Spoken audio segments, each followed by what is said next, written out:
Good morning. I'm Brian Reagan, and this is Tyler Kelly coming to you from where? Lake Butler Church of Christ in Lake Butler, Florida. We are glad to have you with us this morning. Today, on our reading plan as a church, we are to take time to reflect on God as Messiah.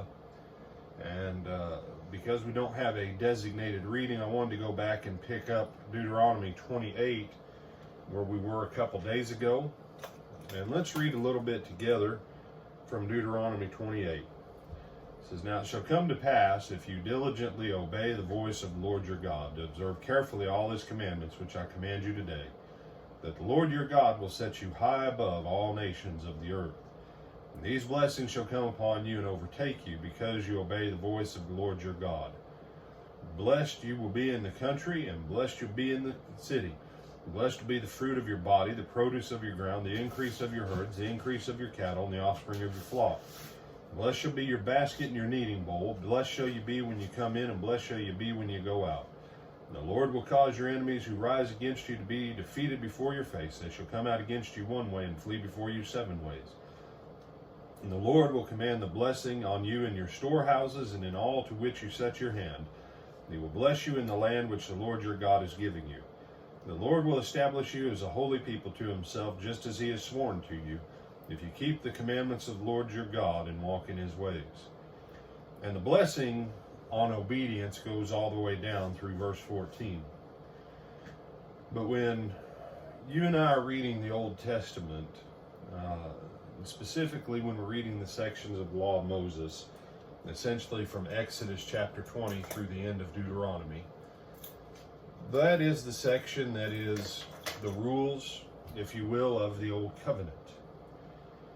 And the section on curses is about 3 times as long as the section on the blessing.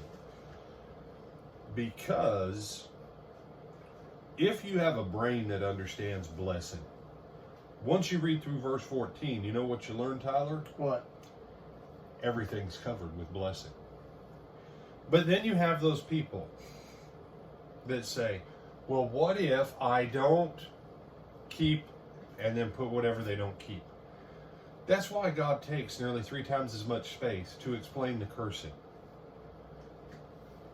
And he said, well, Brother Brian, what's the application to that for us today?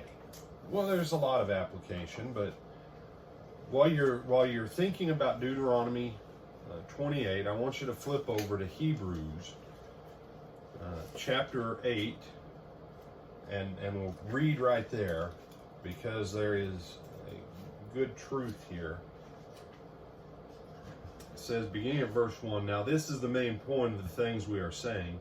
We have such a high priest, who is seated at the right hand of the throne of the majesty in the heavens, a minister of the sanctuary and of the true tabernacle which the Lord built, not man. And every high priest is appointed to offer both gifts and sacrifices. Therefore it was necessary that this one also have something to offer. For if he were on earth, he would not be a priest, since there are no priests who offer gifts according to the law. Since there are priests who offer gifts according to the law, who serve the copy and shadow of the heavenly things, as Moses was divinely instructed when he was about to make the tabernacle. For he said, see that you make all things according to the pattern shown to you in the mountain. But now he has obtained a more excellent ministry, inasmuch as he is also mediator of a better covenant, which was established on better promises. For if that first had been faultless, then no place would have been sought for the second." And then skip down to verse 13. "In that he says, a new covenant, he's made the first obsolete. Now what is becoming obsolete and growing old is ready to vanish away." You know, there's a lot of wisdom, there's a lot of truth that we can garner from the law of Moses. Originally, it began with a blessing and a promise to Abraham that God confirmed with a covenant, and then he narrowed it down to Israel. And you've got a lot of people today that, especially at times like this, that they go back to the Old Testament and they go, oh, this is why everything is catastrophic in America. No. You can't go back to a lesser covenant built on lesser promises with a lower level priesthood. The church that Jesus Christ established as his people, as his nation, and the covenant built on his blood, his person, his sacrifice, with him as high priest, mediating not in an earthly building, but in the heaven of heavens. You and I need to go through the new covenant, because if those are the blessings under the old system, and if Hebrews says, and it does, that we live under a better covenant built on better promises, then maybe we need to learn what is in our covenant so that we can walk as blessed and greater blessed than those did in the Old Testament. Tyler, you got any thoughts?